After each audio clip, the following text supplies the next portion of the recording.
TV one के निहायत दिलचस्प ड्रामों और एंटरटेनमेंट से भरपूर शोज किसी भी वक्त देखने के लिए हमारी वेबसाइट विजिट करें या हमारे यूट्यूब चैनल को सब्सक्राइब करें और बेल आइकॉन पर क्लिक करें।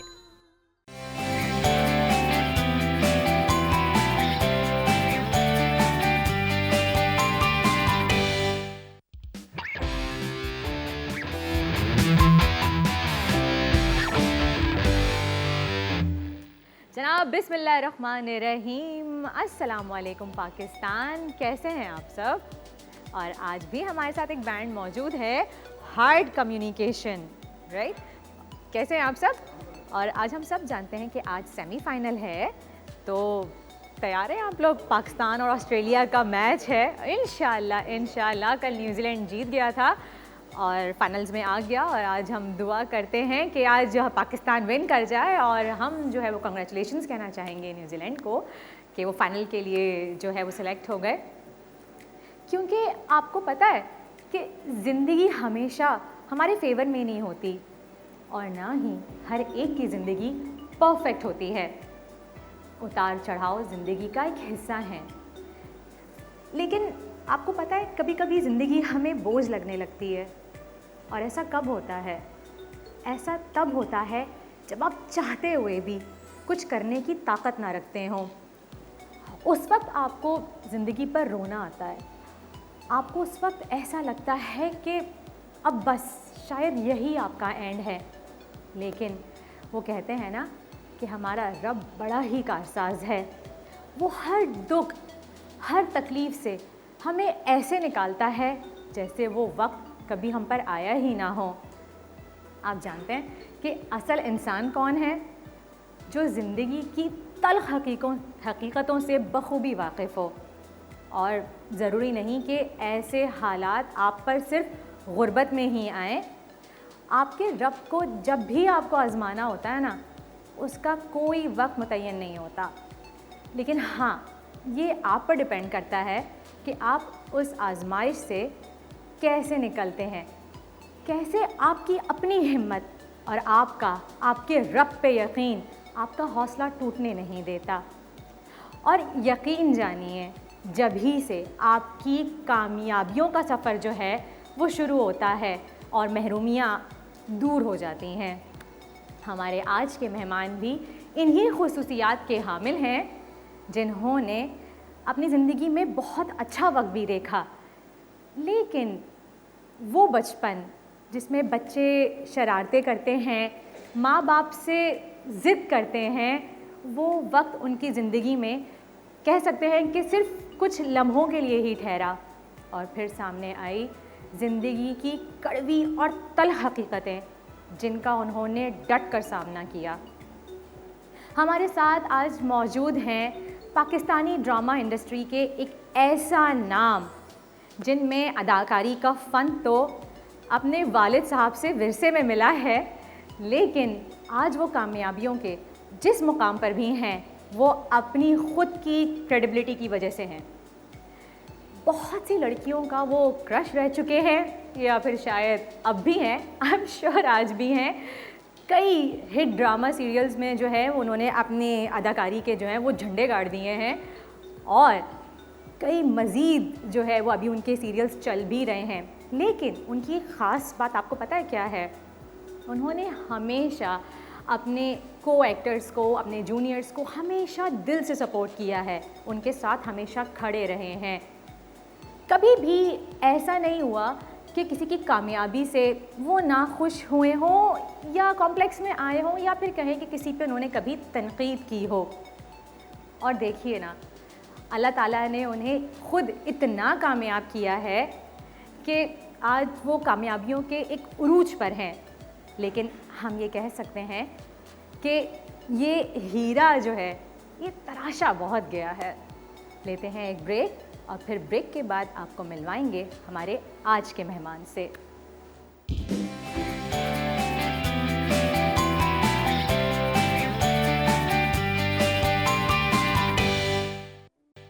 वेलकम बैक जनाब आफ्टर द ब्रेक और आप देख रहे हैं मुस्कुराती मॉर्निंग।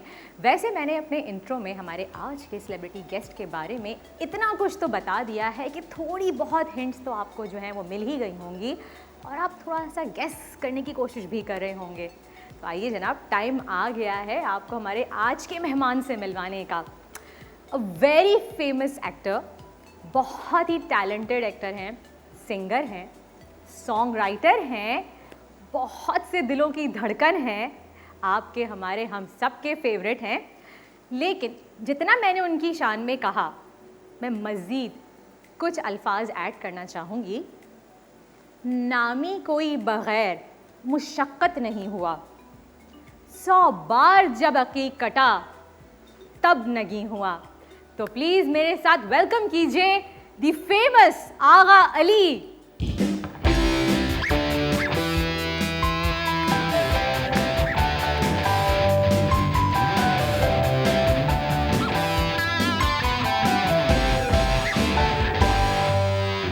अस्सलाम वालेकुम। वालेकुम अस्सलाम। Thank so much for the amazing intro. अरे नहीं आगा, यू डिजर्व दिस। और थैंक सो मच। जितनी मेहनत से आज आप बने हैं, आपकी खुद की क्रेडिबिलिटी से, ये तो you. कुछ भी Thanks नहीं so है much. जो Means हमने a lot. कहा। Thank आप एक मिसाल हैं हमारी आने वाली लोगों के लिए, जो जनरेशन है, जो नए यंग एक्टर एक्ट्रेसेस आ रहे हैं, आप उनके लिए एक इंस्पिरेशन हैं thank so Agha. Much. Thank you. I hope वो आने वाले भी ऐसा ही सोच रहे हों जैसा आप नहीं सोच रहे बिल्कुल हो। सोचेंगे और उनको बहुत कुछ सीखना चाहिए आपसे। और आगे हम आपसे जब बात करेंगे तो आई एम श्योर वो मज़ीद बहुत कुछ सीखेंगे और आप उनको सिखाएंगे भी। I hope so, I hope so. तो आगा मुझे बताइए, अभी कैसी चल रही है लाइफ, क्या चल रहे हैं कुछ नए प्रोजेक्ट्स और ये सब चीज़ें? लाइफ अल्हम्दुलिल्लाह अच्छी चल रही है, बहुत अच्छी चल रही है, शुक्र है अल्लाह पाक का।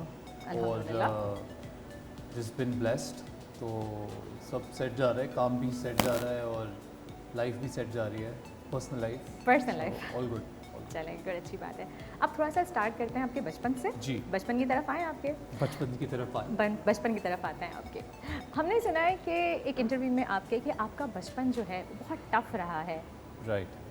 तो थोड़ा सा बताएंगे कुछ इसके बारे में कि कैसा हार्ड टाइम फेस किया आपने अपने बचपन में, जहाँ सब बच्चे जो हैं वो शरारतें करते हैं, बचपन एंजॉय करते हैं। आते ही आप मेरे बचपन मेरे ख्याल से कोई भी बच्चा अगर बहुत छोटी उम्र में अपने एक पेरेंट को खो दे, तो मुझे लगता है कि बचपन थोड़ा टफ हो ही जाता है। और मेरे लिए भी था। आई वाज 5 5 साल की उम्र में। जी, मेरे वालिद साहब की डेथ हो गई, तो उस वक्त नहीं पता था मुझे कि इसका क्या एग्जैक्टली असर पड़ेगा मेरी लाइफ में। लेकिन जब भी मैं थोड़ा बड़ा हुआ तो मुझे पता चला कि कहाँ कहाँ आपको एक कमी में एक वालिद की ज़रूरत पड़ती है और मॉरल सपोर्ट के लिए भी हर तरह से। तो वो कमी ज़रूर रही। आगा मैं जानना चाहती हूँ, मुझे बताइए कि जब आपके वालिद साहब हयात थे जी, तो तब आगा क्या थे? उस वक्त आगा कैसा था? जो आगा जो बच्चा था उस वक्त वो कैसा था? मैं बहुत ही छोटा था, पर आई वेरी वेल रिमेंबर जितनी भी मेरी मेमोरीज़ हैं बाबा के साथ, वो बड़ी क्लियर है। स्पेशली उनके गुज़रने से 1 साल पहले, क्योंकि उससे पहले मैं बहुत ही छोटा था। तो वो स्कूल से लेने आया करते थे हमें और हम सारे बड़े लाउड थे घर में इन टर्म्स ऑफ, जब हम खेलते थे तो हम बहुत शोर करते थे। तो वो मुझे याद है एक वॉकी टॉकी गिफ्ट किया था उन्होंने मुझे मेरी बर्थडे पे। That was before he passed away. तो उनका लास्ट गिफ्ट वॉकी टॉकी था। सो वो बहुत इरिटेट करता था मैं उनको कि आप सुनो मैं क्या कह रहा हूँ, और फिर मैं दूर जाता था, जो बच्चे करते हैं। और जब उन्होंने वो आपको दिलाया था तभी आपने फर्स्ट टाइम उनसे ही अपने वालिद साहब से उस वॉकी टॉकी पे हाँ, वो दुकान पे ट्राई किया हमने लेते हुए। And but that one memory is with me. बाकी ऑब्वियसली मैं बहुत यंग था, तो मुझे ज़्यादा तो याद करते नहीं थे, है। बहुत ज़्यादा शरारती थे, बहुत ज़्यादा तंग नहीं, करने मैं वाले थे बहुत बचपन में। शरारती मैं कभी भी नहीं था, लेकिन मैं था जैसे सब बच्चे शरारती होते हैं। और हमारा कुछ रूटीन ऐसा होता था कि अब I used to go to work in the morning, उससे पहले हम स्कूल चले जाते थे। तो जब हम वापस आते थे, he used to come back at 10 exactly, I remember. तो मेरी एक अजीब सी आदत थी, शायद मैंने किसी और इंटरव्यू में कहा हो कि जब मुझे पता चल जाता था कि वो आने वाले हैं, तो मैं नहा धो के पाउडर वाउडर लगा के रेडी हो जाता था इस ग्रीड में कि वो देखेंगे कि मैं रेडी हूँ तो वो बाहर लेके जाएंगे। तो फिर वो अक्सर लेके जाते थे और ऐसे ही चक्कर वक्कर लगा के कुछ खा पी के वापस आ जाते थे हम। तो सो या इट वाज फन। फिर जब वो नहीं रहे तो आई am very blessed that I have you know a mother and उनकी बड़ी कोशिश हमेशा रही सिंगल कि पेरेंट हमें उन्होंने आप लोगों की जो है वो परवरिश। It was very tough. और मेरी अम्मा वैसे भी बड़ी ज़िद्दी हैं तो उन्होंने उसी ज़िद में हमें बड़े प्यार से एक वालिद की कमी कम से कम महसूस कराते हुए बड़ा किया and I am very very grateful. So बस आज मुझे लगता है कि ये जो वक्त है specially in the past 5 years जब भी मेरा करियर शुरू हो गया और मैं काम करने लग गया ज़्यादा, तभी मेरे को बहुत फील हुआ कि यार यू नो एक फ़ादर जो कि नॉट जस्ट अ फादर जो इसी फील्ड में थे और एक्टर ही थे, तो बहुत जगह गाइडलाइन मिलता मुझे। कुछ गलतियां मैंने की in my journey till now, शायद मैं वो नहीं करता, पर यू नो डेस्टिनी क्या कह सकते हैं। आपको कभी कभी फील हुआ है कि जो शफ़क़त, जो जी। मोहब्बत एक वालिद से एक बच्चे को मिलती है, आपको जी। मिलती थी जो बचपन में आपको मिली 5 साल की जी उम्र वही में, ना, मैं उससे उनके- वाकिफ़ ही नहीं हूँ। हाँ, उनके क्योंकि- जाने के बाद कभी आपने वो शफ़क़त आपको किसी और में, वैसे ही बाप वाली तो हम ज़ाहिर सी बात है उनकी नेमल बदल हम कहीं से वालिद साहब का नहीं ला सकते, लेकिन कहीं आपको लगा कि भाई ये मुझे ऐसा प्यार करते हैं, अगर मेरे वालिद साहब आज हयात होते तो ये भी मुझे इसी तरह से प्यार करते हैं। यू नो मैं कहना चाहूँगा कि जब भी हम बहुत छोटे थे तो my uncle Waseem Abbas, he is also legendary actor, उन्होंने बहुत सपोर्ट सिस्टम था उनकी तरफ से और रहा है हमेशा ही। तो उनमें ज़रूर मैं बचपन में आई थिंक वो बड़ी ज़रूरत थी एक ऐसे इंसान की जो फील करा सके as a father figure, and he did that जब भी हम छोटे थे, और तो बड़ा सपोर्ट था उनका। तो उन्होंने आपको So एक really वो warmth, grateful for एक वो that, feeling yes, the yes, father वाली। for sure।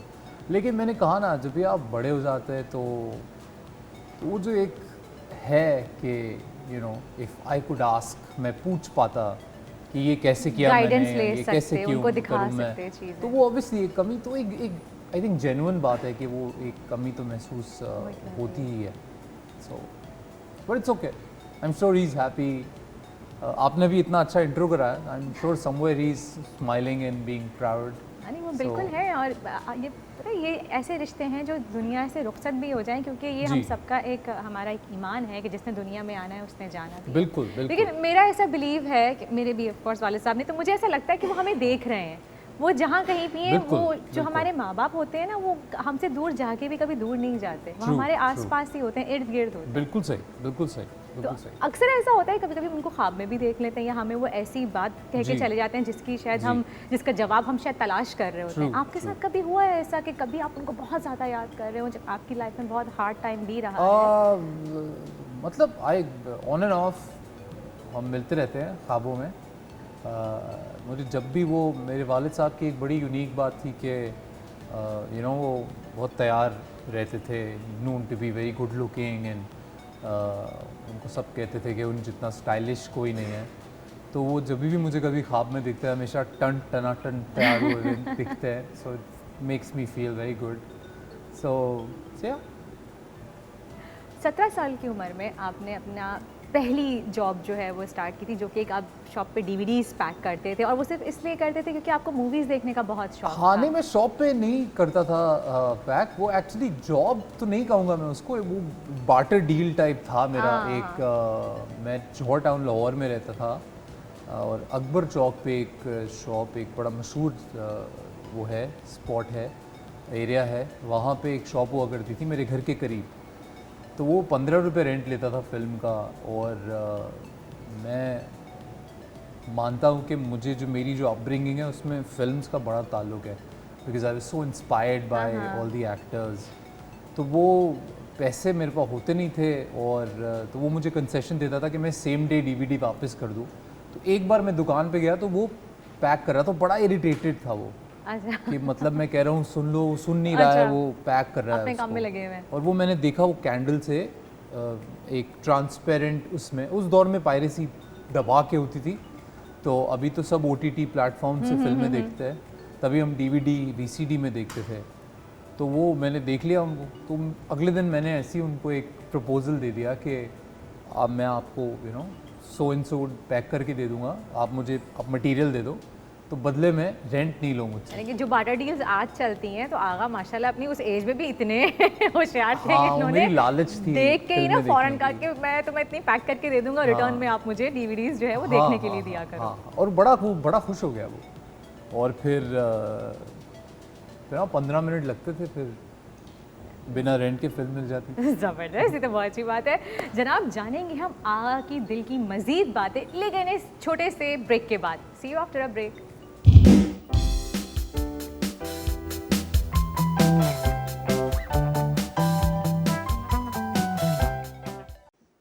वेलकम बैक जनाब, आप देख रहे हैं मुस्कुराती मॉर्निंग और हमारे साथ मौजूद हैं आगा अली, जिनसे हम कर रहे हैं बहुत सी दिल की बातें। तो आगा, सबसे पहले इतने हमने आपसे बातें की, अब आप मुझे बताइए कि आपका करियर का स्टार्ट कैसे हुआ? पहली अपॉर्चुनिटी आपको टेलीविज़न पे क्या मिली? पहली opportunity that I got was hosting की मिली थी। और वो कैसे मिली थी? वो बहुत बाई चांस मिली थी। मेरे भाई साहब जो हैं, आगा साहब बड़े, Ali Sikandar, writer and Writer, actor, वो उनके किसी शो पे मैं उन्हें ड्रॉप करने जाता था। तो वहाँ पे सस्ता और टिकाऊ लड़का ढूंढ रहे थे वो लोग एक रोड शो के लिए। तो मैं मिला उनसे, मेरा ऑडिशन हुआ और ATV ने मुझे लाहौर में एक 14 अगस्त स्पेशल 14 शोज़ करने थे। रोज़ एक शो करना था रोड पे ही। Road show. तो वहाँ से शुरुआत हुई। पहले रोड और, शोज़ के ट्रेंड भी बहुत ज़्यादा था ना? बहुत, उस दौर में उस तो दौर में। बहुत ट्रेंड, उस दौर में आई थिंक टेलीविज़न इंडस्ट्री ही बिल्कुल और तरह ऑपरेट करती थी, कंटेंट बहुत और था, मैगज़ीन शोज़ बहुत होस्ट किए मैंने इन 2006, 7, 8 when I was in also in college। तो मैं सब सिंगर्स के गाने बजाता था टॉप 10 में और एज ए VJ। हाँ। तो वहाँ से फिर मैं रोड शो से VJ बना और फिर उन्होंने ही मुझे पहला एक टेलीफिल्म में एक्टिंग करने का मौका दिया। तो मुझे वही करना था बस। तो समहाउ तो कहीं ना कहीं आपके माइंड में था कि आपने एक्टर ही बनना है या होस्टिंग की तरफ भी मैं आ जब सकते थे? पैदा हुआ था तब मुझे याद नहीं है, लेकिन जब से मुझे याद है ज़िंदगी मेरी, तब से मुझे पता है कि this was the only thing जो मैंने करनी, एक्टिंग ही करनी है। एक्टिंग ही, एक्टर ही बनना था। तो जब स्टार्ट किया इंडस्ट्री में, जब पहले कदम रखा आपने, तो क्या एक्सपेक्टेशंस थी आपकी? कोई एक्सपेक्टेशन नहीं थी। अच्छा, एक ज़रूर बात है कि जब भी हम सोच रहे होते हैं कि हम एक्टर बनेंगे, तो हमने देखी होती हैं पूरी दुनिया की मेजर जो इंडस्ट्रीज़ हमें नज़र आती हैं, चाहे वो बॉलीवुड हो, हॉलीवुड हो, तो और बड़े-बड़े नाम सारे। सब ऑल दैट, एक बिग नेम्स। पूरा कॉन्वे चलता है उनके पीछे, और तो वो भी एक कहीं ना कहीं एक होता है आपके दिमाग में कि यार this is what I want to become. लेकिन मेरा एक बहुत सीधा फंडा था कि my father was an actor, और एक फिल्म 2 ड्रामे नहीं कर पाए और दुनिया से चले गए वो। और ये बात हमने बहुत अरसे सुनी, जब लोग अफसोस करते थे तो वो अक्सर कहते थे कि फ़लाँ काम करना था उसने, नहीं कर पाया वो। तो कहीं ना कहीं, क्योंकि मैं थोड़ा दिमागी तौर पे फिल्मी भी हूँ, तो कहीं वो एक डायलॉग में बोलता था हमेशा कि ये मेरे वालिद का अधूरा सफ़र है जो मुझे पूरा करना है। और कोइंसिडेंस ये हुआ कि मुझे सब आगा कहते हैं, तो मेरे वालिद साहब को भी सब आगा कहते थे। तो कहीं ना कहीं वो मुझे बहुत पुश करता था उस जर्नी को कंटिन्यू करने के लिए। अंदर से फीलिंग आती थी। या सो फिर जब मैं एक्टर बन गया, तो पहला जब मैंने कैमरे में शॉट दिया तो मैंने कहा बस अभी तो फैसला हो गया यही करना है मुझे। अच्छा, और इन एक्सपेक्टेशंस पे पानी कब फिरा? जब मैं पहली बार कराची आया टू स्ट्रगल, ये भी मैंने बताया अक्सर इंटरव्यूज़ में, जब मुझ पे बैन लग गया था लाहौर में। हाँ, लाहौर में बैन भी लगा था मिसअंडरस्टैंडिंग की वजह से। वो क्या मिसअंडरस्टैंडिंग थी आगा? बहुत इन शॉर्ट बताओ तो एक इंटरव्यू था, वो चैनल भी अब नहीं है इस दुनिया में रहा। उस पर एक इंटरव्यू था, वो इंग्लिश में इंटरव्यू था, और एक प्रोड्यूसर थे लाहौर के, तो वो दुनिया में नहीं रहे, मैं नाम नहीं लेना चाहूँगा। तो वो मैं बहुत थोड़ा, क्योंकि हम यंग होते हैं ना, थोड़ा एग्रेसिव हो जाते हैं, पैशनेट होता है, तो बस मैंने उसमें इतना कह दिया था कि अभी पुराने प्रोड्यूसर डायरेक्टर्स को चाहिए कि बाकी इंडस्ट्रीज़ की तरह यंग डायरेक्टर्स और प्रोड्यूसर्स को मौका दे, सो वी कैन चेंज, जो कि बाद में चेंज हुआ भी उस दौर में जिस तरह का काम बन रहा था। तो मैं कहता था कि यार थोड़ा और मॉडर्नाइज लोगों काम को हो, मौका नए दिया नए लोग जाए। आए, नई टेक्नोलॉजी आए। वो ऑफेंड हो गए। ओह, उन्होंने कहा कि मैं उनका ही अगला ड्रामा करने वाला था।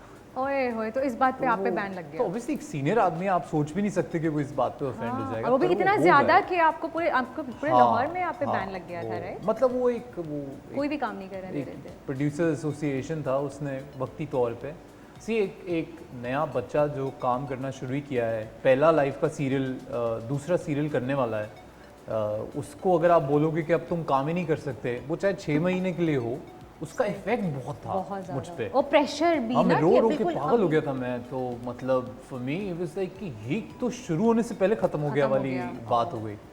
सो मेरा एक दोस्त था कराची में, उसने मुझे, बिल्कुल मेरे पास पैसे वैसे नहीं थे, और मैं उसी सीरियल के लिए जो मेरे पास थोड़े बहुत पैसे थे उसके मैंने कपड़े खरीद लिए थे। आहा, तो वो मैंने फ़ोन किया उसको, मैं रो रहा था, तो उसने मुझे कहा कि टिकट भी बड़ा सस्ता हुआ था, तो उसने मुझे कहा मैं तुझे टिकट भेज रहा हूँ तो तू यहाँ आ जा।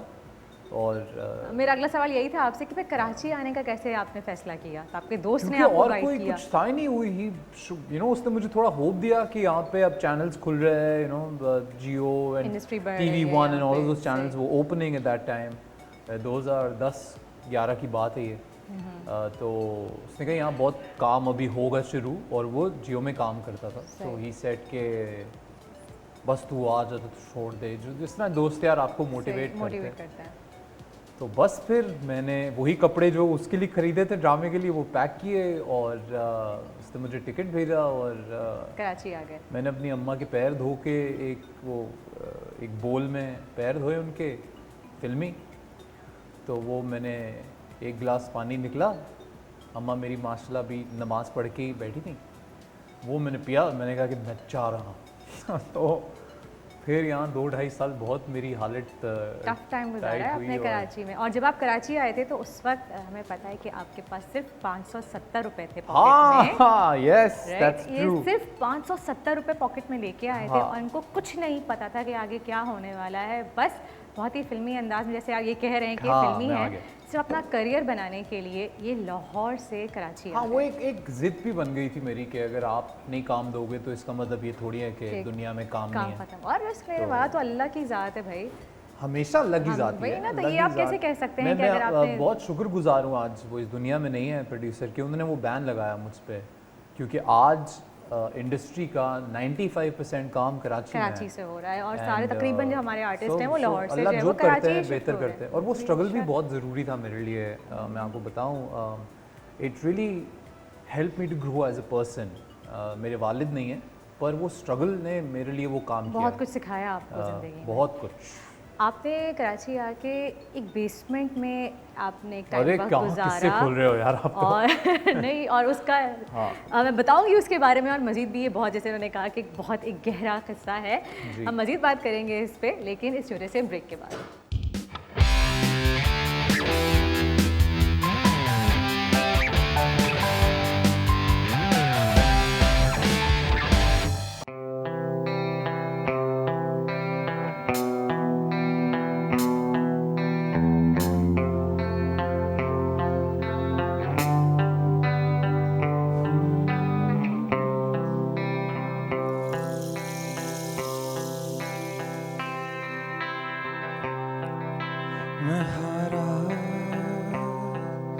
मैं हारा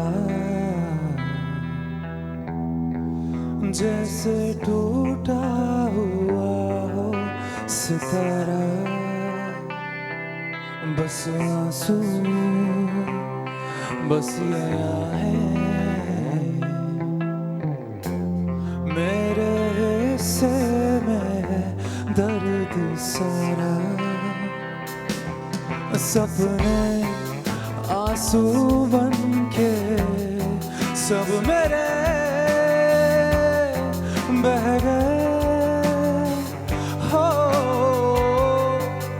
आंखें दिखते ना सब मेरे बह गए। तूने मेरी जाना कभी नहीं जाना, इश्क मेरा दर्द मेरा,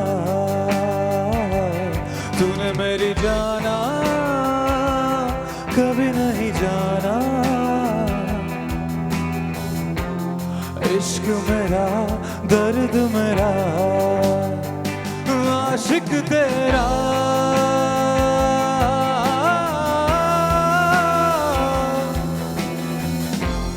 भीड़ में खोया रहता है जाने जहां, हाँ पूछो तो इतना कहता है, चला मैं चला, दूरियों का पता मिल गया, मैं चला।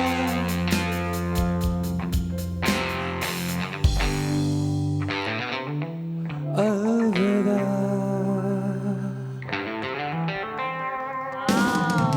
क्या बात है आगा। Thanks so much. अपने ही गाने के लिरिक्स भूल जाता हूँ मैं, दैट्स वेरी सैड। आप तो खुद ही लिखते हैं। या हैपेंस, सुबह सुबह होता है ऐसे। सुबह सुबह, हाँ हमने सुबह सुबह उठा के जो है वो आगा को यहाँ बिठा दिया और इतने सारे सवालों की बारिश कर दी है बारिश इस पे, है ना। कर दी, तो very well done sir, very nice. एक और गाएंगे हम अभी। चलिए जी। जी अच्छा जी, हम आगा के बारे में हमने सुना है कि जी। ये एक एंग्री यंग मैन है और बहुत सी ऑन स्क्रीन, ऑन स्क्रीन हाँ। सिर्फ नहीं, बहुत लोग कहते नहीं है ना कि यार बहुत जल्दी गुस्सा कर लेते हैं आगा, पता नहीं क्यों और कहते हैं। क्या कहते हैं कंट्रोवर्सीज में भी जो है वो उनका शिकार रहते हैं। लेकिन मुझे ऐसा लगता है कि अगर जिस बारे में मैं बात करने वाली हूँ कि हम शायद उस शख्स की अच्छाइयों को और खूबियों को भूल जाते हैं, हम उन पे ध्यान नहीं देते, हम छोटा सा एक नेगेटिव पार्ट जो होता है ना उसको बहुत हाईलाइट करते हैं। देखिए सोशल मीडिया का ये रूल है, अच्छाई को हाईलाइट नहीं किया जाता है, बुराई को यूं फॉर कहते हैं जंगल की आग की तरह फैलाया जाता है। हाँ ऐसा ही वो भी स्लो होगी। Social media.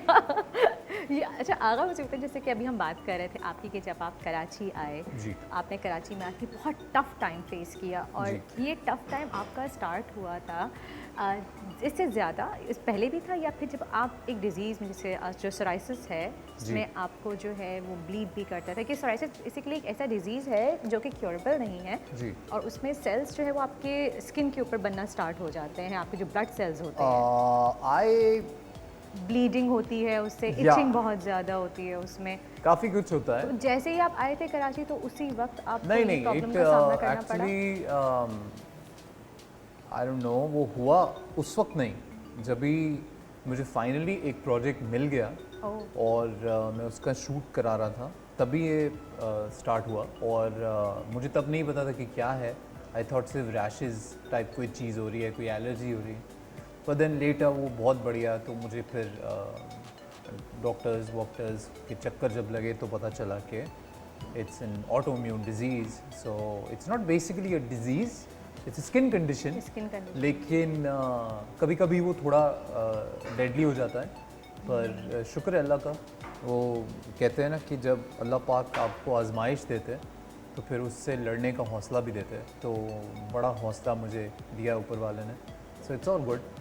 और आप जब इस स्किन की मैं कहूँगी प्रॉब्लम में आप जब मुब्तला थे तो उस टाइम पे आपने अपना टाइम जो गुजारा था वो एक कराची के बेसमेंट में गुजारा था जिसका किराया सिर्फ 100 रुपये था और आप वहाँ पे अकेले रहते थे, डेली का किराया 100 रुपये था और आप वहाँ पे अकेले इन सब चीज़ों से हाँ, सफ़र कर रहे थे। थोड़ा अर्सा मैं वहाँ था अकेले, फिर जिनके साथ मैं उस वक्त मैं एक्टिंग नहीं कर रहा था, पर एक प्रोजेक्ट में मैं प्रोडक्शन और डायरेक्शन वाले कामों में मैं लग गया था।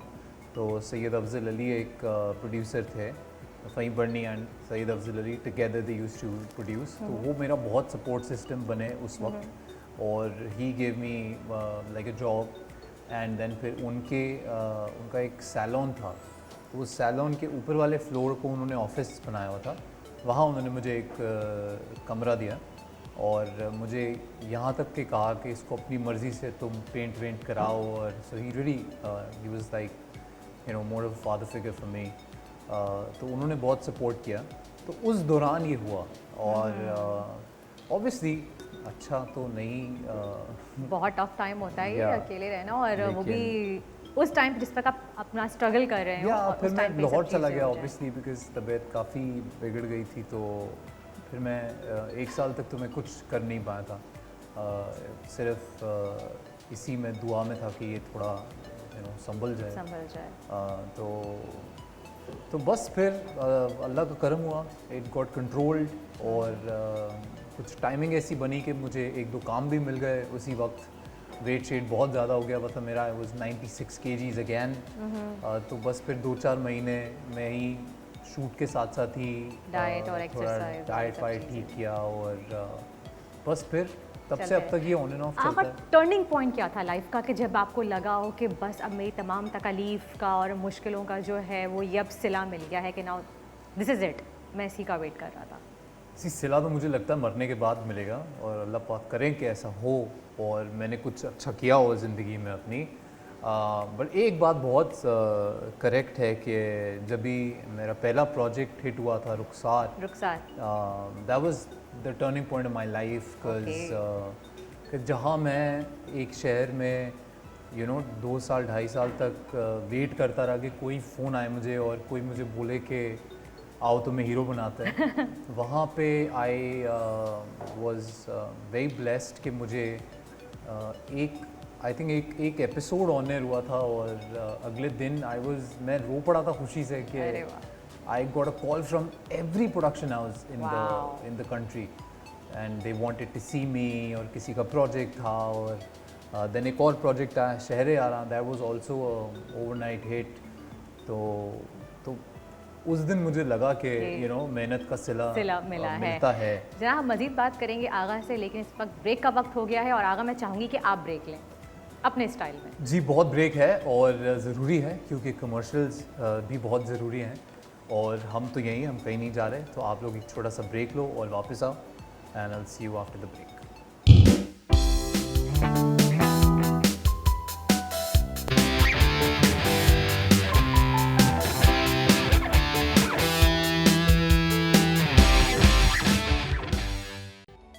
जी जनाब, वापस आ गए हैं हम ब्रेक से, और आगा से कर रहे हैं बहुत सारी बातें। बहुत सारी बातें, और हम ब्रेक पे जो है वो जैमिंग करना शुरू कर देते हैं, सेशन लगा देते हैं, आगा गा रहे होते हैं और हम सब एंजॉय कर रहे होते हैं। हाँ, आप तो मेरे फेवरेट हो, ये लोग मेरे बहुत फेवरेट हैं। क्योंकि अच्छा, ये- मैं आपकी फेवरेट हूँ। हाँ, आप तो हो ही बनी गए हो, लेकिन thank you ये so भी much. मेरे बहुत फेवरेट। म्यूजिक जबरदस्त। आप लोगों की वो है ना, कनेक्शन ही ऐसा है हाँ, ना ट्यूनिंग चल रही है बॉन्डिंग हमारी। ऐसी है, क्यों नहीं जमेगी। अच्छा आगा, मुझे ये बताइए कि आपके तो आने वाले रीसेंट प्रोजेक्ट्स जो हैं उनके बारे में हम बात करेंगे, लेकिन जी। उससे पहले आपकी एक फ़ैन है जी। जो कंटिन्यू हमारे साथ कॉल पे हैं और ब्रेक से वेट कर रही थी अरे कि हम हाँ, कब sweet. वापस आएँ, तो हम पहले उनकी कॉल ले लेते हैं। अमरीन है कराची से। हेलो, अस्सलाम वालेकुम अमरीन। अस्सलाम वालेकुम, गुड मॉर्निंग। वालेकुम अस्सलाम, very good morning to you too Amreen. आपके फेवरेट आगा अली आज हैं हमारे साथ। जी बिल्कुल, मुझे तो यकीन नहीं आ रहा कि मैं इनसे बात कर सकती हूँ। Oh, my that's God. so sweet. आप बात- वालेकुम अस्सलाम अस्सलाम आपको Amreen, and good morning to you too. Thank you Agha. Sorry आपको इतना वेट करना पड़ा। नहीं, इट्स ओके आगा, आप हमारे फेवरेट एक्टर हैं, और आप वही हैं जो सोना जो जल के कुंदन बनता है ना, आप वैसे हैं। Oh, that's so sweet. Thank you so much. Thank you. आपकी लाइफ की स्ट्रगल सुन के और जान के अच्छा लगा, कि मतलब अच्छा इसलिए लगा कि आप ऐसे अपनी सब फीलिंग्स बता रहे हैं, और हमें सब सुनना था, हम आपके बारे में जानना चाहते थे। अमरीन, आई बिलीव कि मैं आप ही लोगों का हूँ, और जो भी मेरी लाइफ में रहा है उसे जानने का पूरा हक है उन लोगों को जो मुझे पसंद करते हैं, जो टाइम निकाल के मेरा काम देखते हैं, और जो भी मैं हूँ ऑनेस्टली आप लोगों की वजह से हूँ। So you have a right on me, and I am very happy कि आपको मैं अच्छा लगा। बहुत बहुत बेस्ट विशेस आगे आपके फ्यूचर के लिए। और एक फरमाइश आपसे छोटी सी, जी अगर आपने गाना लिखा था, आपने गाना फर्स्ट सॉन्ग था आपका माँ, जी बिल्कुल। अगर आप थोड़ा सा मेरे लिए मतलब अपने व्यूअर्स के लिए सुना दें तो बहुत मेहरबानी। ज़रूर, क्यों नहीं, आप कहें और हम ना करें ऐसा तो ज़रूरत ही नहीं है हमारी। जज़ाकल्लाह, थैंक यू वेरी मच। ज़रूर, थैंक सो मच। अल्लाह हाफ़िज़। अल्लाह हाफिज़। Thank you Ameen for calling, thank you so much. और थोड़ा सा फरमाइश पे आगा गुनगुना दीजिए ज़रूर, ये गाना। ये मैं अकेले गाऊंगा। ओके। कभी ना हुआ, ना हुआ तन्हा, जब भी था चाहा तुझे पाया वहाँ। आज जो मैं दूर हूँ तो चाहूँ देखना, जागी है या तू सोई ओ मेरी माँ, के जिया लागे ना अब तो मेरा तेरे बिन यहाँ, के पुकारे ना अब कोई नाम मेरा तेरी तरह ओ मेरी माँ। इस पे तो अल्फाज नहीं है, इस पे सिर्फ आप इसको Thank you. महसूस कर सकते हैं। ये जो Thank गाने के अल्फाज हैं, जो बोल हैं और जी। जिस तरह से आपने इसको गाया, इसको सिर्फ महसूस किया जा सकता है और हम कुछ नहीं कह सकते इस पे, सिर्फ आप महसूस कीजिए, इसको आप भी महसूस कीजिए। और अब चलते हैं हम दोबारा थोड़ी बहुत सवालात की तरफ। ये पहला गाना था ना आपका जो आपने अकेले में लिखा था और फिर उसको आपने गाया? यस, ये एक्चुअली मुझे नहीं लगता था कभी गाना बनेगा। मैंने बस बहुत ही सैड था मैं, एक तो सैड बड़ा रहा पर हाँ, एक रात में अंदर से आप बहुत इमोशनल है ना, बहुत ज़्यादा सेंटी है। अब जाहिर है ऐसे हालात में इंसान इमोशनल हो ही नहीं, जाता आप है। सही कह रहे So, हैं but there was this day that I was very sad and I was missing home a lot and was मैं बहुत मिस कर रहा था घर कि को, कराची पे ये गाना लिखा आपने। माँ को। तो उसी बेसमेंट में लिखा हुआ ये एक गाना है जो फाइनली फिर 4 साल बाद हमने रिकॉर्ड किया और बहुत बहुत प्यार मिला मुझे इस गाने के बाद। इनफैक्ट इंडिया से मुझे कुछ लोगों ने वीडियोस भेजी कि वहाँ स्कूल्स में बच्चों ने एक टैबलो परफॉर्मेंस किया इस पे, wow. Which was very emotional but again Allah की काम। जब अल्लाह मेहरबान तो मंजिल आसान। जी बिल्कुल, बिल्कुल। 100%।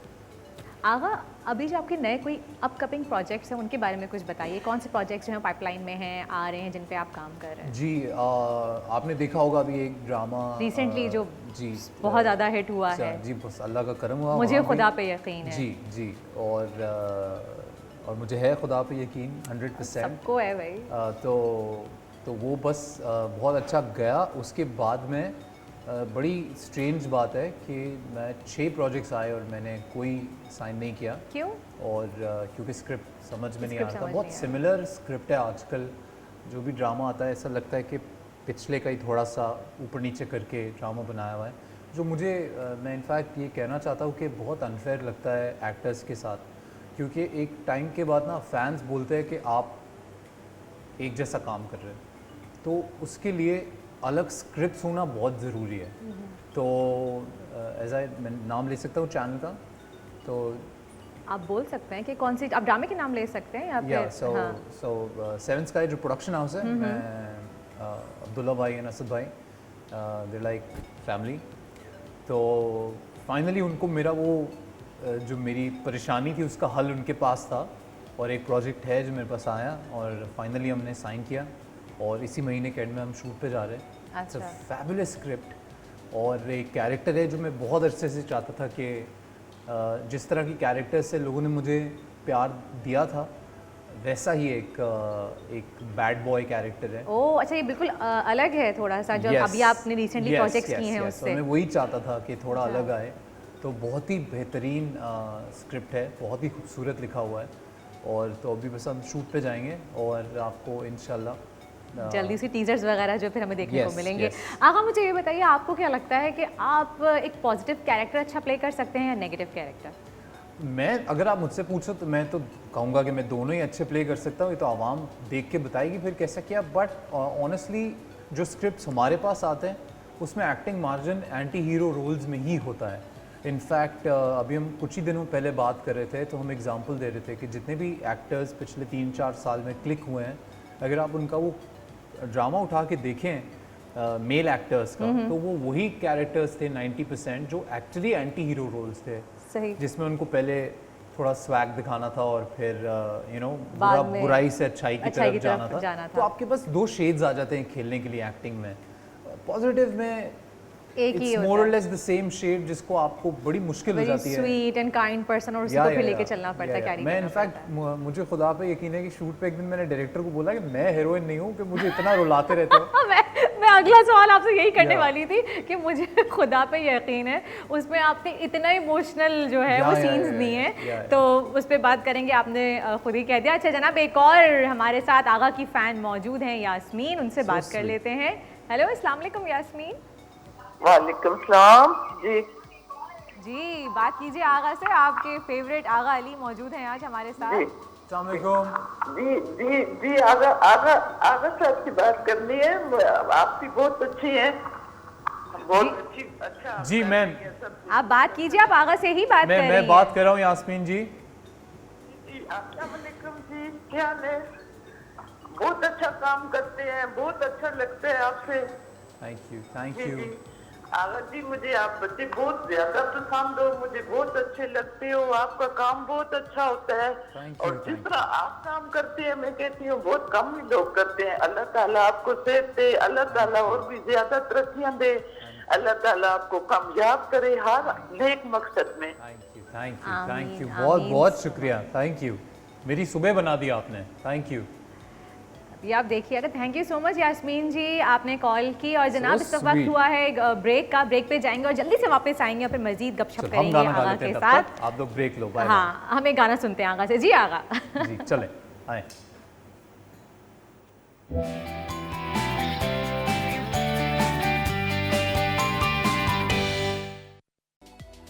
आप देख रहे हैं मुस्कुराती मॉर्निंग, और मुस्कुराती मॉर्निंग हमारी जो है वो मज़ीद हंसती मुस्कुराती होने वाली है, क्योंकि आगा अली हमारे साथ हैं। और बहुत बातें हो गई, बहुत गपशप हो गई। हमने कहा थोड़ा सा आगा को परेशान किया जाए, थोड़ा सा इनको कहते हैं खिलाया जाए, थोड़ा सा इनसे एक्टिविटी करवाई जाए। तो अब चलते हैं एक एक्टिविटी की तरफ, जो Sure, कि sure. आई एम श्योर आपकी फेवरेट होगी, क्योंकि हम यहाँ पे प्ले करेंगे धुन। आपका शौक है बहुत ज़्यादा म्यूज़िक का, तो आपने उस धुन को पहचानना है। अरे ये तो बहुत मुश्किल है। मुश्किल है। अभी हमारे जो है प्रैक्टिस कर रहे थे, तो आपने उसी वक्त ही पकड़ना शुरू कर एक दिया गाना था, मैंने पकड़ लिया। तो इसलिए वो चेंज कर देना। वो गाना नहीं बजेगा जो उन्होंने पहचान लिया है। स्टार्ट करें आगा? जी, रेडी हैं आप? Band ready?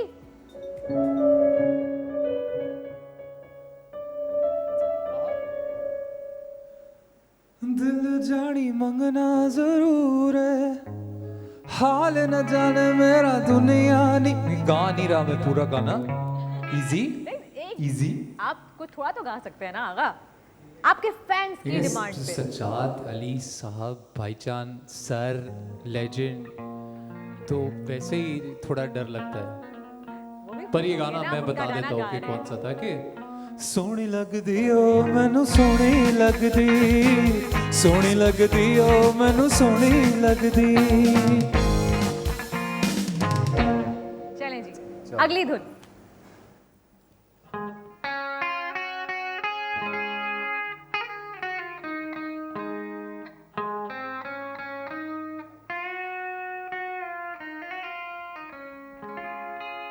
अच्छा, इसका मेरा अपना फेवरेट पॉइंट है, वहां से आते हैं और मेरे भाई की आवाज में ही आते हैं। I love him, he knows. दौलत पुजारी हुस्न व्यापारी, वादों के कच्चे हवस सवारी। चल दिल मेरे छोड़िए फेरे, ये दुनिया झूठी लोग लुटेरे। चल दिल मेरे छोड़िए फेरे, ये दुनिया झूठी लोग लुटेरे। चल दिल मेरे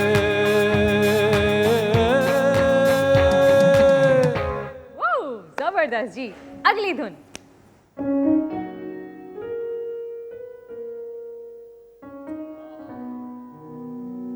और थोड़ा सा मुस्कुराओ, सुनी थी ये दुनिया बड़ी सुनी थी, तुम्हें मिलने से पहले दुनिया के गम भुलाओ और थोड़ा सा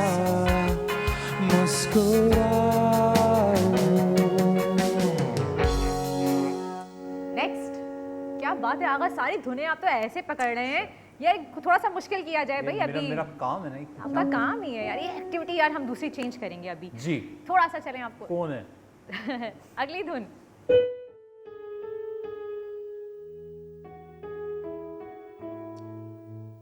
मिलो तो सही रास्ता कोई मिल ही जाएगा, चलो तो सही, चलो तो सही, प्यार यार भी हो ही जाएगा, हो ही जाएगा। जबरदस्त जी। अगली धुन।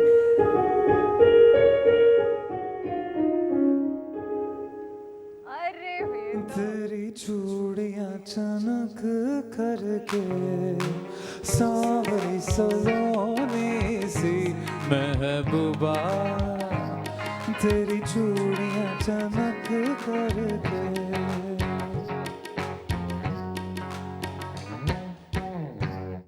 क्या बात है, तो इतने आसान आसान है, तो मुझे भी आते हैं सारे के सारे भाई।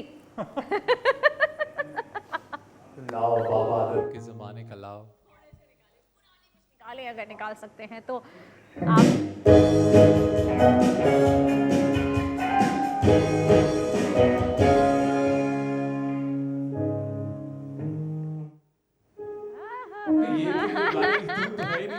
ये तो बीच का पार्ट है, गाना मुझे पता है पर ये चीटिंग है। नहीं, जब आपको बीच का पार्ट पता तो गाना ही पता होगा। धुन पकड़नी है ना, धुन पूरे गाने में हो सकती है आगा।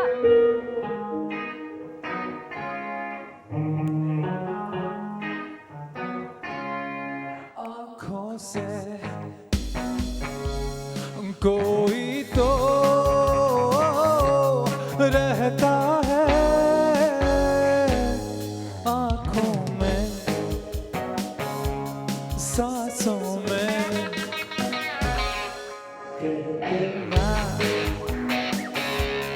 आँखों से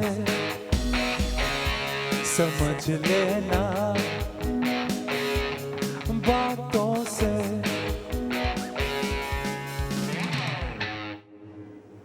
वो नेक्स्ट। और कोई है क्या? और क्या बचा है? खोलें संदूक, खोलें और निकालें।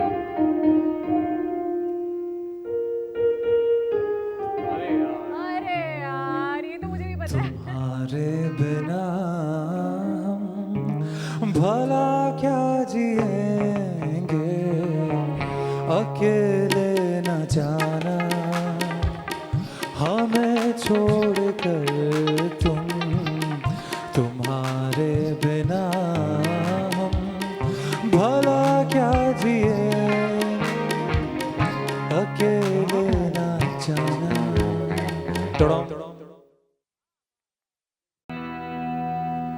सोचा था प्यार तुमसे करूंगा, सोचा था प्यार जिंदगी भर मैं तुमसे करूंगा।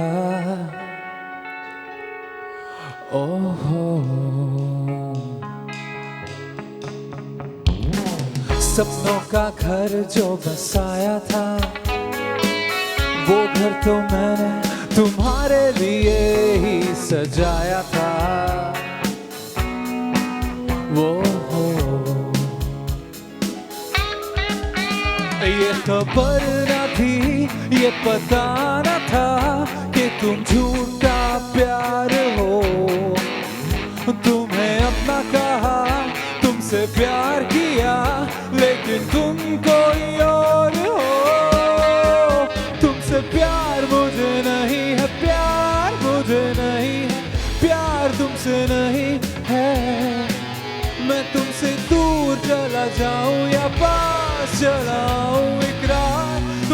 नहीं है।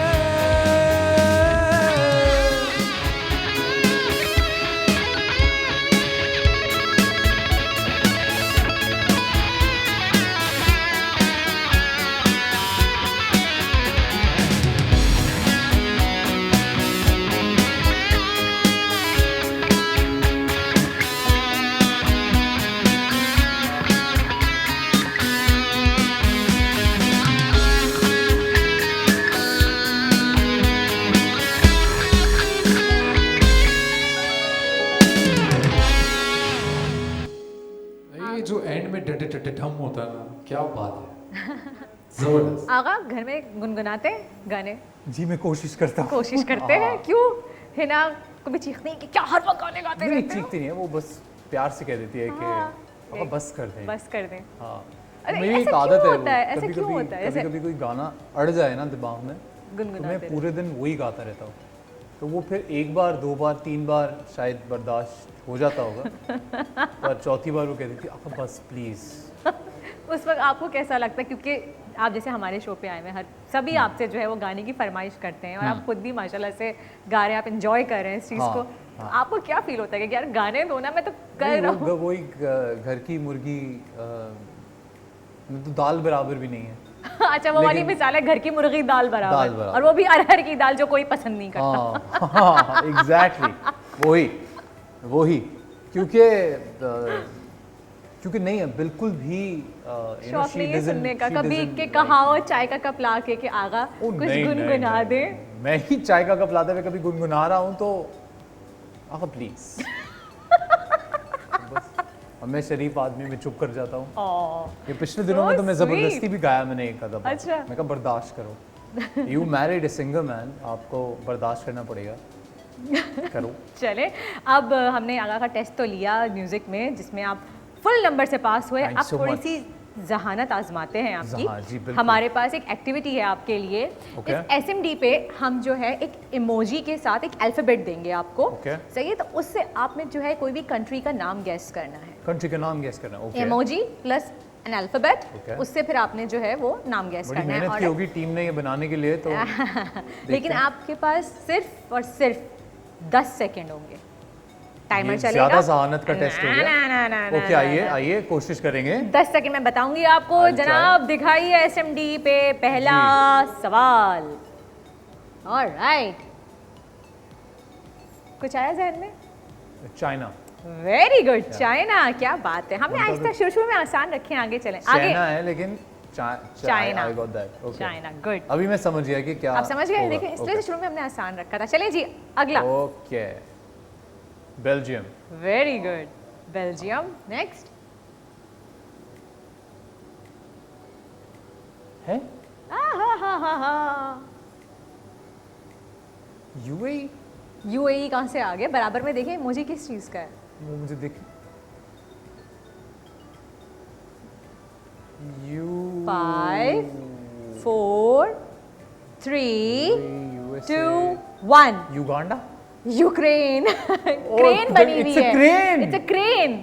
तो बाकी की क्रेन किधर है? बाकी की वो ये चीटिंग नहीं करो यार। नहीं, cheating। इधर अब मुझे अरे हुक crane दिख रहा था ऊपर से सिर्फ। नजर आ रही है। मैं भी कहूँ यू हुक कौन सी जगह You होगी? hook। देखिए, थोड़ी जहानत का टेस्ट है। चले जी, अगला सवाल। जी, अच्छा, आंसर हम बता चुके हैं। ऑलराइट, ये तो बहुत ही आसान है। बर्फ पानी। आइसलैंड। Very good, Iceland. क्या बात है। Alright, next. ये भी बहुत आसान है। 10 9 8 7 6 5 4 3 2 1। फिनिश। स्पेन। इट्स म्यूजिक बजाते हैं थोड़ा सा पीछे से भाई। चले जी, अगला सवाल।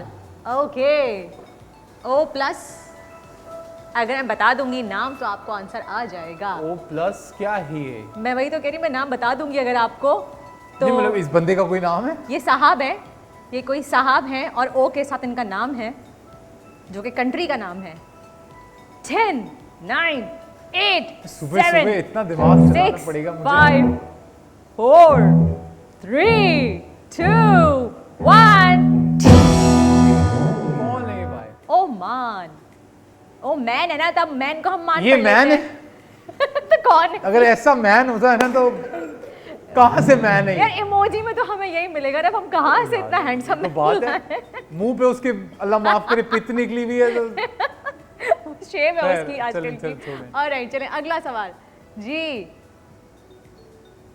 साइबेरिया, हाँ, बोले बोले बोले बोले बोले। Siberia yes, Siberia. कैसे बना ये साइबेरिया? मुझे जरा बताओ भाई। जैसे आपने गेस किया। नहीं जैसे वो तो मुझे आपने ही बनाया पहला और ना। आखिरी अल्फाबेट दिख रहा था तो यही मैंने तो गेस करना मार है, लिया। यही तो करना है। मतलब चलें, कैसे next। बनाई है, जरा इसकी एक्सप्लेनेशन खोलिएगा। भाई एस के बाद एयर आया, फिर बी आया, वहां का हमने बी ले लिया और ए आ गया, साइबेरिया। सर्बिया बना ना। चलें सर्बिया। दोनों ही हम गलत चल चलें रहे जी, हैं। अगले ही ये तो बहुत जहानत है, दोनों का टेस्ट हो गया। ये तो बहुत ये तो आसान है। बहुत आसान है। बच्चों वाला है। क्या है? Jupiter. Japan Japan Japan. Japan. हाँ, चलें जी। ऐसे पूछो ना सुबह सुबह यार। यार पूछे ना स्टार्ट में, इतना आसान एक्टिविटी की आपके साथ Okay, गेम म्यूजिक वाली। next। ऑलराइट। अरे अभी यार कुछ बोलेंगे ऐसा यार, ये देख। इमोजी तो आपसे बहुत मिलती जुलती है, तो फिर तो आप आसानी से गेस कर सकते शुक्र है हैं। नहीं मिलती जुलती है। नहीं देखिए, म्यूजिक की शौकीन है। अच्छा तो ये अभी इसकी क्या साइंस होगी, ये मुंह खोल के जो भी ये उबासी ले रहा है इंसान? अच्छा आप मुझे बताएं इस इमोजी का क्या मतलब है, ये क्या कर रहे हैं ये इमोजी भाई हमारे, क्या कर रहे हैं? Listening to music. हाँ, सिंग कर रहे हैं ना, गा रहे हैं। देखिए ना म्यूजिक भी निकल रहा है उनके मुंह से, मुंह खुला हुआ है। हाँ मुंह खुला हुआ है, गाने गा रहे हैं। मैंने कहा भी कि आपसे मिलते जुलते हैं। ए और फिर पानी गिर रहा है जग से। अच्छा तो वो गा रहे हैं। बीच में ये है और वहां से पानी बह रहा है। अच्छा 5 4 3 2 1 जवाब वो कहाँ पोर हो रहा है, कहाँ? वो तो गिर रहा है। देखिए पानी पोर हो रहा है। पानी कहीं पोर होना चाहिए ना, कहाँ? जमीन पे जमीन पे पोर हो रहा है, ये क्या हमारी बात हुई मर्जी। यार? ये गलत है, ये बहुत बहुत गलत है ये। चले जी अगला। अरे वाह ये डर्टू। अरे हाँ मैं वही ओके। ओ जर्मनी। अरे वाह देखा, आगा दिमाग चला लिया हाँ आपने। जहाँ मनी आता है वहाँ दिमाग चलता जहाँ है मनी मेरा। आता है। ऑलराइट जी अगला। हाँ Cuba. Cuba, very good. Next.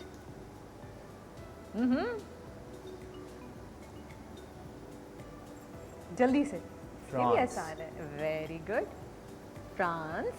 Next. अब मछली की दुम दिखा रहे हो यार, क्या गेस करूं मैं? ये बहुत आसान है, बहुत आसान है। इस दुम को फिनलैंड। अंग्रेजी पता चल गया। वेरी गुड, जबरदस्त जी, वेरी नाइस। अगला। थाईलैंड। अब समझ कितने जल्दी जल्दी गेस कर रहे समझ रहा हैं। हूँ, समझ रहा हूँ। चले जी अब क्योंकि आगा का जो है वो जहानत जो है वो चलने लग गई है, तब आखिरी सवाल पे आ जाते हैं, फिर हमें ब्रेक पे भी जाना है। ये देखिए इसमें चटनी वटनी बनाते हैं। अभी एंड में क्या बोल दोगे? एंड में वुमेन है। ये आगे जो है वो डॉल है। डॉल है, डॉल है। गर्ल गर्ल गर्ल Girl है। गर्ल, गर्ल का इमोजी है।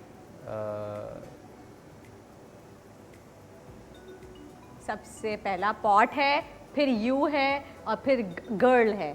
Pot you girl. मैंने तो बता भी दिया, मैंने तो आंसर ही बता दिया। आगा आ गया आंसर, ये देखिए। पुर्तगाल। चले जी बहुत अच्छी कोशिश आगा। मैं ज्यादातर मैंने बताया। So I'm ज्यादातर happy। आपने बताया, वेरी गुड। मैंने पहली बार खेला ये गेम।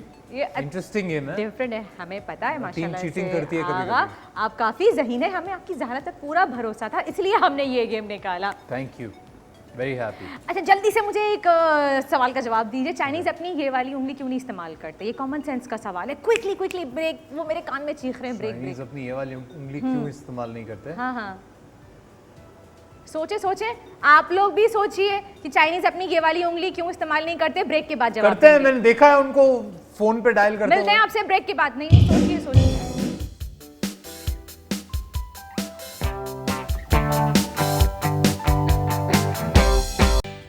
जी जनाब, तो ब्रेक पे जाने से पहले मैंने सवाल किया था आगा से कि पंजाब का दरवाज़ा जो है वो किस शहर को कहा जाता है? जी। मैंने आपको हिंट भी दी थी जाते जाते, जी, लेकिन क्या? आगा नहीं समझ पाए।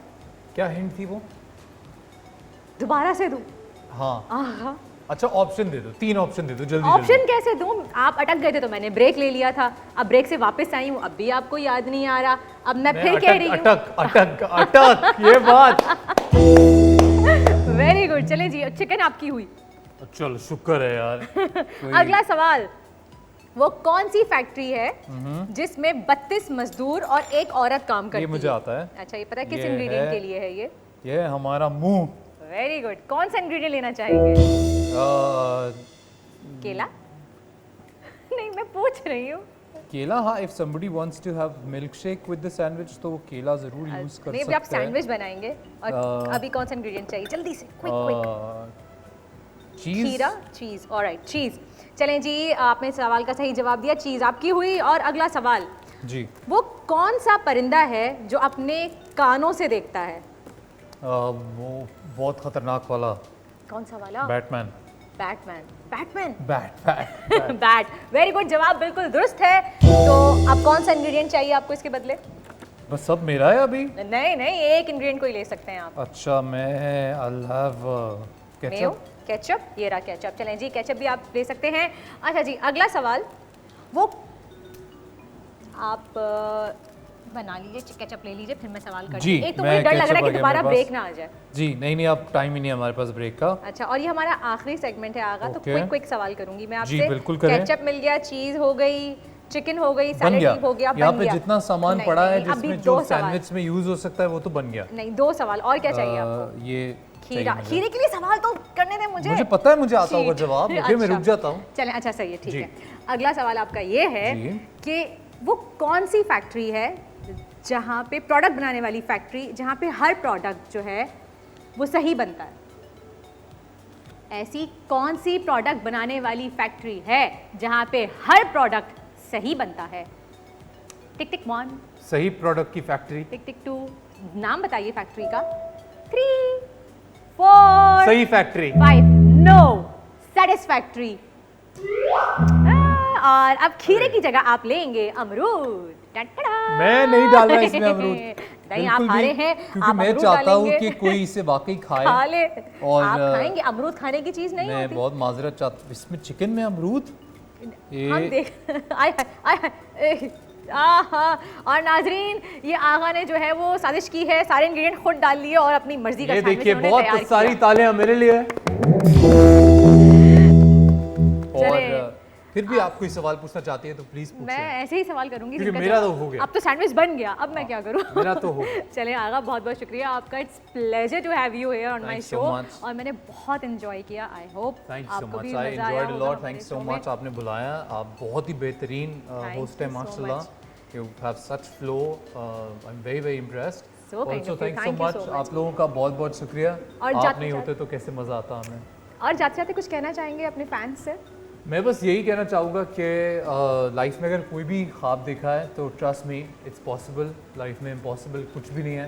अगर मैं आज यहाँ खड़ा हूँ और इतनी इज़्ज़त अल्लाह पाक के करम से मिलती है तो मुझ जैसे बंदे को मिलती है, तो आपको तो मिल ही सकती है वो चीज़ जो आप चाहते हो कि आपको मिले। वर्क हार्ड फॉर इट, बस मेहनत करो। मेहनत कभी रायगा नहीं जाती है।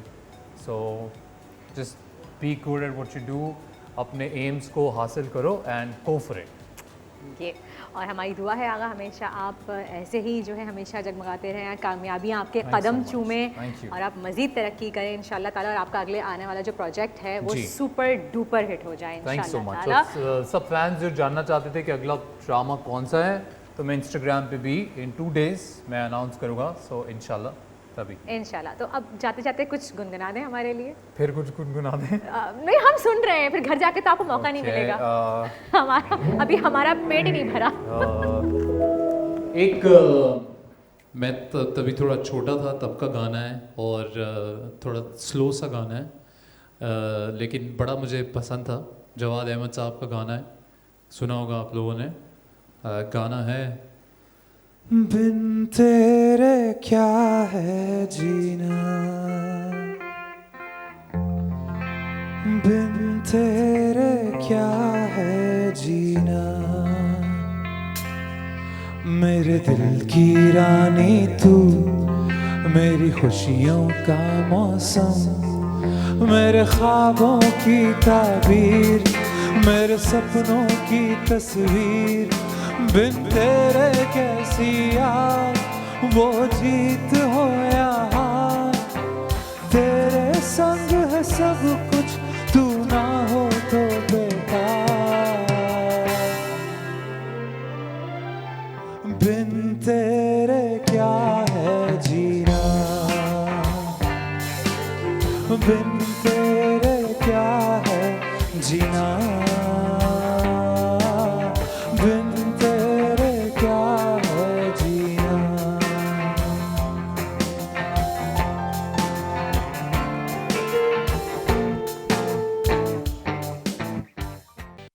अस्सलामुअलैकुम नाज़रीन, गुड मॉर्निंग। आज प्रोग्राम में गुफ्तगू करेंगे डॉक्टर साहब से वबाई अमराज के हवाले से, डेंगू के हवाले से भी कुछ गुफ्तगू करेंगे और ये भी जानने की कोशिश करेंगे कि किस किस्म के वबाई अमराज मौजूद होते हैं और उससे आखिर क्या नुकसानात हो सकते हैं, हम किस तरीके से जो है सिम्टम्स को आइडेंटिफाई कर सकते हैं, साथ ही साथ हम कैसे जो है प्रिवेंशन की तरफ जा सकते हैं, प्रिकॉशंस क्या हो सकते हैं। सबसे पहले तो डॉक्टर साहब आपको प्रोग्राम में खुश आमदीद कहते हैं। अस्सलाम वालेकुम। हमारे साथ मौजूद है doctor Yusuf Lakdawala, family health adviser हैं, जनरल फिजिशियन हैं और उनसे डिटेल गुफ्तगू करते हैं। सर वालेकुम सलाम। प्रोग्राम में सबसे पहले वबाई अमराज के हवाले से अगर हम जानने की कोशिश करें तो ज़रा ये बता दीजिए वबाई अमराज होते क्या हैं आम अल्फाज में। देखिए, वबाई अमराज ये हैं कि जो आम पॉपुलेशन में एक आम बहुत ज़्यादा एरिया पे और बहुत ज़्यादा पॉपुलेशन में आबादी में एक साथ फैल जाए। बहुत सारे लोग एक ही अलामत के साथ जब डॉक्टर के पास प्रेजेंट करने लगे तो उसको वबा के तौर पे एक ही अमराज के साथ, एक ही मर्ज़ के साथ प्रेजेंट करने लगे तो वो उसको वबाई अमराज कहते हैं। तो यानी इसमें एपिडेमिक भी हो सकता है, इसमें पैंडेमिक भी हो सकता है। एपिडेमिक को वबाई अमराज कहेंगे। फिर पूरे ग्लोब में फैल जाए, जिस तरह कोविड पहला तो उसको कहेंगे हम कि पैंडेमिक है। एपिडेमिक हम कहेंगे थोड़ा सा स्लाइटली डिफरेंस है, सिर्फ अपने सूबे में या शहर में, सूबे में फैल गया, में शहर में फैल गया, टाउन में फैल गया तो वबा हो गई। बिल्कुल। और अगर पूरे आलम में फैल गया, या पूरे आलम नहीं कहेंगे, पूरे अगर हम दुनिया में फैल गया तो उसको कहेंगे हम पैंडेमिक। बिल्कुल। तो सर इसमें अगर हम एपिडेमिक की बात करते हैं या पैंडेमिक की बात करते हैं तो दोनों की नौयत ज़रा थोड़ी सी एक किस्म की नौयत सेम सिम्टम होगी, एक इलाका बड़ा हो जाएगा। ठीक है, जुरिस्डिक्शन फैल जाएगी। जिस तरह कानूनी ज़बान में जुरिस्डिक्शन का लफ्ज़ इस्तेमाल करते हैं, आपकी मेडिकल टर्मिनोलॉजी में क्या कहेंगे? यही कहेंगे, एरिया फैल जाएगा। एरिया फैल जाएगा, ठीक है। और केसेस ज़्यादा आना शुरू हो जाएंगे, नंबर ऑफ पेशेंट ज़्यादा आना शुरू हो जाएंगे और एक वक्त में केस लोड बढ़ जाएगा। उसके पर जिसे कहते हैं केस मोर्टेलिटी बढ़ जाएगी पर एरिया पर उसके एक रेशो होती है, उसके हिसाब से उसको ज़रा कॉम्प्लिकेटेड हो जाएगा। वो एक एपिडेमियोलॉजी की टर्म होती है, उसके अंदर होता है। तो सर ये भी ज़रा बता दीजिए कि ये डेंगू जो है ये कैसे होता है? देखिए, डेंगू जो है सिंपल एक वायरस है, एक उसका वायरस है जो कि फैलता है मच्छर के ज़रिए से। डेंगू जो है थूक से, खांसने से, ब्लड से ऐसे नहीं फैलेगा। अगर मच्छर उसको उस वायरस को उठा के, ये वेक्टर बॉर्न डिजीज़ है। वेक्टर मीन्स कि इसको फैलाने के लिए एक इंसेक्ट चाहिए जो कि उड़े या काटे किसी और को, वो इंसेक्ट भी इन्फेक्टेड हो। जैसे मच्छर है और वो भी मच्छर भी मेल नहीं होगा, फीमेल मच्छर होगी। फीमेल मच्छर जो होगी वो डेंगू कॉज करती है। फीमेल मच्छर ही जो है एडीज इजिप्टियाई जी, वो मच्छर होगी। वो अगर इन्फेक्टेड मरीज को काटे जी, वो फिर दूसरे मरीज को काटेगी जी, तो फिर उसके बाद ये वहाँ से उड़ के लगेगा। अच्छा, ये जो फीमेल मच्छर है डेंगू के साथ मलेरिया भी यही कॉज करती है? ये दूसरा है, नो, ये वो एनोफिलीज होगा। वो दूसरा मच्छर है, जेंडर है, वो एनोफिलीज है, वो आई गॉट इट, वो भी फीमेल है। अच्छा, वो भी फीमेल ही है ना? तो अच्छा, दोनों जो डेंगू और मलेरिया की जो जेंडर है मच्छरों की, वो फीमेल एनोफिलीज मच्छर है और ये जो है वो फीमेल एडीज इजिप्टियाई मच्छर। और दोनों कंपैरेटिवली कितना खतरनाक होता है? क्या डेंगू ज़्यादा खतरनाक होता है? देखिए, मलेरिया के केसेस दुनिया में ज़्यादा हैं एज़ कम्पेयर टू डेंगू। लेकिन डेंगू के अंदर जो है वो फैटेलिटी ज़्यादा है, उसका ट्रीटमेंट जो है उतना ज़्यादा कॉमन नहीं है एज़ कम्पेयर टू मलेरिया। लेकिन ओवरऑल मोर्टेलिटी की बात करेंगे दुनिया में, तो नंबर 1 किलर डिजीज़ मलेरिया है एज़ कम्पेयर टू डेंगू। अच्छा, क्योंकि डेंगू इतना प्रेवेलेंट नहीं है एज़ कम्पेयर टू मलेरिया। ठीक, डेंगू पॉकेट्स में पाया जाता है, मलेरिया ओवरऑल वर्ल्ड में पाया जाता है। अब देखें तो डेंगू बहुत ज़्यादा कॉमन नहीं है, कुछ कुछ जगहों पे है। क्या क्या ये अंडर डेवलप्ड कंट्रीज में अंडर डेवलप्ड कंट्रीज में है, टेम्परेट क्लाइमेट में है, मलेरिया की ज़्यादा प्रेवलेंस है एज़ कम्पेयर टू डेंगू। और सर अगर हम दोनों को देखें इसकी क्या कॉजेज और प्रिवेंशंस दोनों की क्या हैं, दोनों की मच्छर से एक बचाओ, तरीके से मच्छर से बचाओ, दोनों की सेम स्प्रे सही तरह से हो, इंसेक्टिसाइड्स पेस्टिसाइड्स अच्छी तरह यूज़ की जाएं। इसमें फिर बहुत ज़्यादा सिविक सेंसेस के ऊपर है। अब दोनों में फ़र्क है। मलेरिया गंदगी से फैलता है, डेंगू के अंदर साफ़ पानी का रोल है। अगर आप गमले के नीचे पानी जो है वो साफ़ पड़ा हुआ है छोड़ देंगे, एसी के सिस्टर्न्स के अंदर या एसी के ट्यूब्स के अंदर साफ़ पानी है, वहाँ डेंगू का मच्छर अफजाइश पाएगा, ठीक, बनिस्बत के मलेरिया का मच्छर। कचरे कूड़े के अंदर मलेरिया का मच्छर, गंदले पानी के अंदर, दलदल के अंदर, तालाब के अंदर, जोहड़ों के अंदर, ये गंदगी की वजह से मलेरिया का mal area, mal is bad area and area is पूरा गंदा बदबूदार पानी जहाँ होगा उसका नाम ही इसी से पड़ा हुआ है। बिल्कुल। तो मलेरिया जहाँ हम देखते हैं कि जोड़ होते हैं, गंदगी होती है, दलदल होते हैं, अजीब सी बदबूदार चीज, वहाँ गंदगी का मच्छर होगा। दोनों का ये स्लाइट डिफरेंस ये है। बहुत बड़ा डिफरेंस पानी से है। फैल रहा है लेकिन वो गंदे पानी से, गंदे पानी से, ये साफ पानी और ये से। साफ पानी से। बिल्कुल। तो सर ये एक और मिथ थी, बहुत सारे लोगों को लगता था कि जो डेंगू है वो भी सिर्फ और सिर्फ जो इन्फ्लेमेशन है या फिर अगर कहीं पे स्टेगनेंट वाटर है, स्टेगनेंट वाटर अगर सिर्फ गंदा है तो उससे फैलेगा। तो यानी ये बहुत क्लियर दोनों का क्लियर डिफरेंस है। पानी, साफ पानी होगा, वहाँ डेंगू का मच्छर आएगा, वो अपने अंडे देगा, वहाँ से उसकी अफजाइश होगी और फिर वो मल्टीप्लाई करेगा।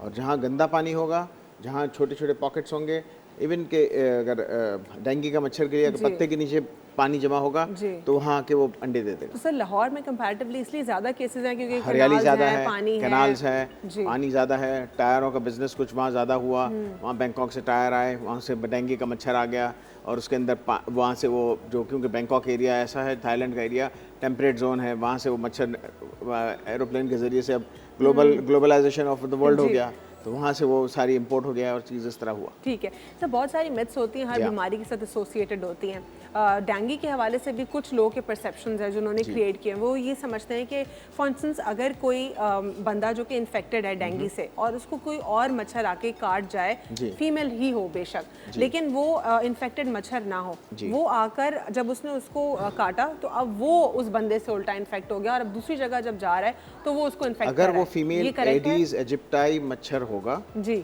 और वो दूसरे इन्फेक्टेड पर्सन को काटा, ठीक है, और फिर वो दूसरे को काटा, टेक्निकलिटी है तो उसको होगा, अदरवाइज दूसरी स्पीशीज का मच्छर उस वेक्टर को लेके दूसरे पेशेंट पे नहीं जाएगा। सारी ही फीमेल मच्छर जो हैं वो कल्प्रिट्स नहीं है, यानी एक पर्टिकुलर स्पीशीज। ठीक है, जिस तरह नॉर्मल हम इंसानों में भी बात करते हैं, किसी एक जेंडर को एसोसिएट ना कर दें, किसी एक को, हर जगह प्रॉब्लम्स हो सकती है, सबकी अपनी अपनी जो है वल्नरेबिलिटी। ठीक है सर, ये भी ज़रा बता दीजिए कि इनका दोनों में से एक एक करके हम थोड़ा, जिस तरह आपने प्रिवेंशंस बताई, इसके ऊपर और क्योर भी अगर थोड़ा बता दें या कोई खाने की अगर अशिया के हवाले से बात कर ले, लेकिन छोटा सा ब्रेक लेंगे, ब्रेक के बाद हम कंटिन्यू करेंगे आफ्टर शॉर्ट ब्रेक।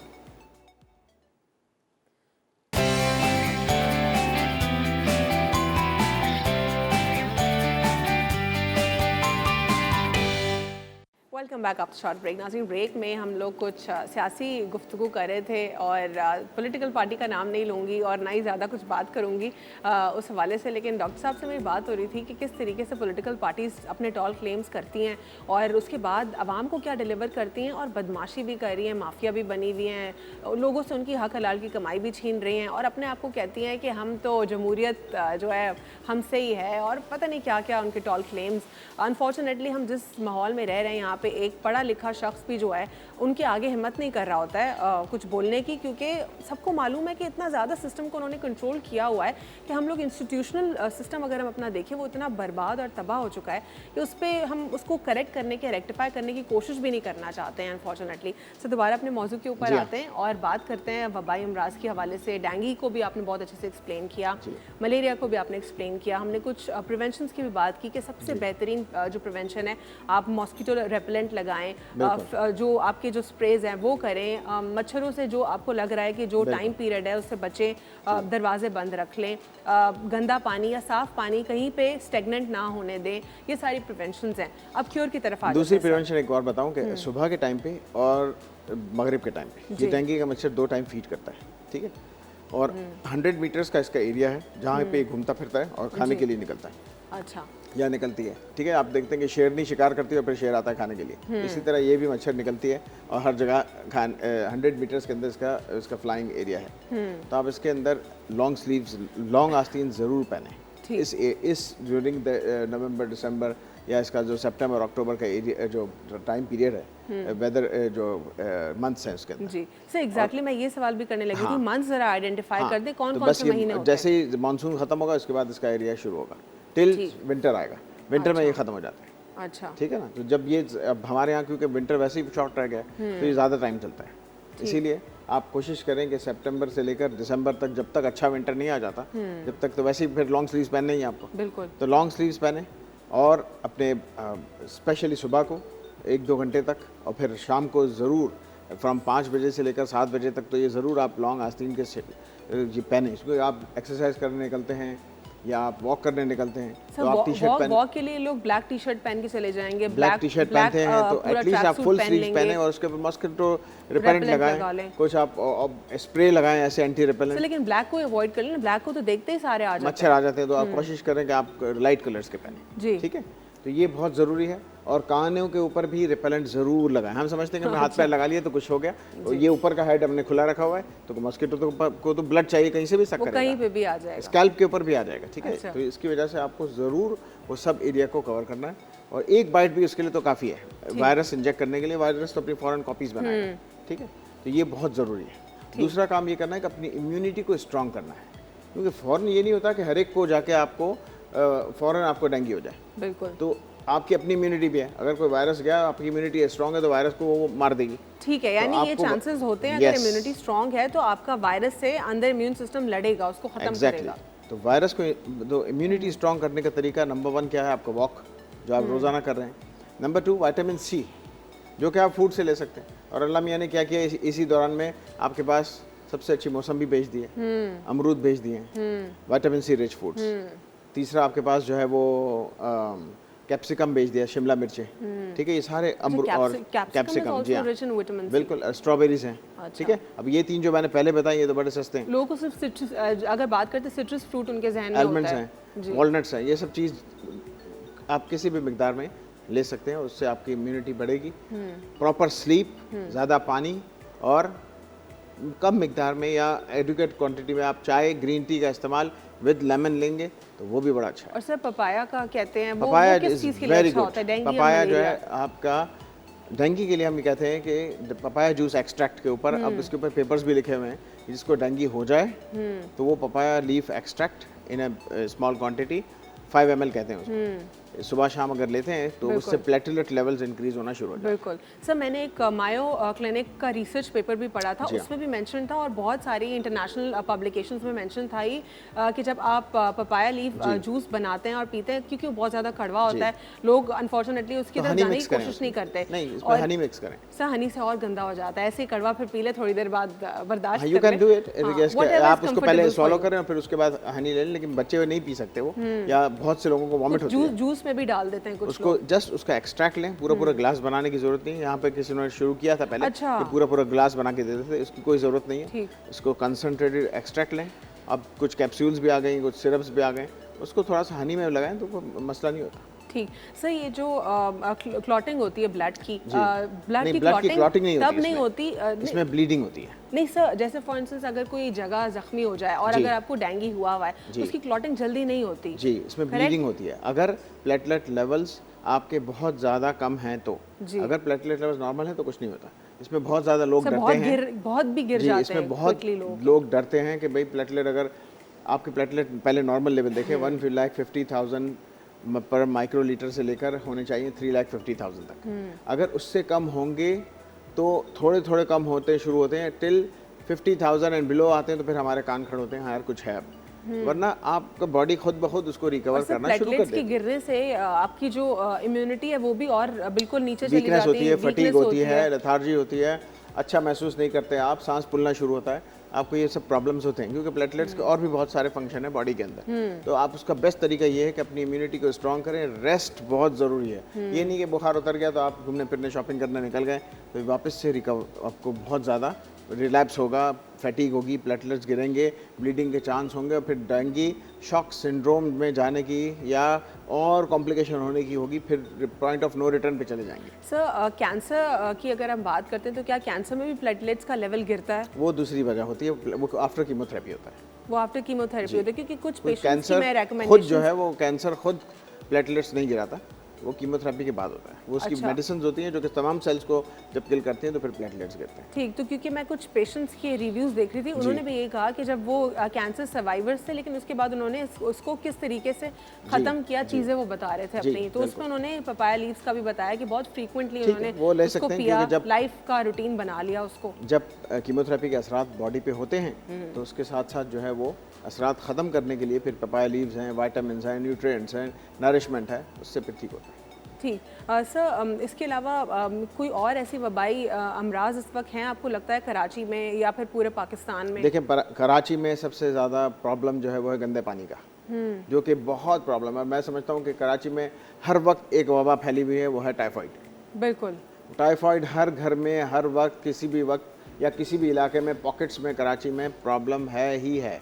और कराची में दुनिया में एक ख़तरनाक तरीन फॉर्म ऑफ टाइफाइड है, वो है MDR, multiple drug resistant typhoid, यानी कि तमाम दवाओं से जो रेजिस्टेंट है और वो किसी के घर में कभी भी पहुंच सकता है, क्योंकि बाहर खाने तो सब खाते हैं। अनफॉर्चुनेटली बिल्कुल किसी के घर में भी पहुंच सकता है। डॉक्टर यूसुफ लगदावाला, बहुत बहुत शुक्रिया प्रोग्राम में शिरकत करने के लिए। बहुत जो है इंटरेस्टिंग कॉन्वर्सेशन की डॉक्टर साहब ने हमसे। उन्होंने गुफ्तगू की कुछ मलेरिया के हवाले से, साथ ही साथ डेंगू के हवाले से भी बहुत डिटेल गुफ्तगू की, और उन्होंने हमें प्रिवेंशन भी बताए, क्योर भी बताया, और ये भी बताया कि रीजंस क्या होते हैं इनके ओवरऑल इन बीमारियों के। आज के लिए इतना ही। अल्लाह हाफ़िज़, गॉड ब्लेस यू ऑल।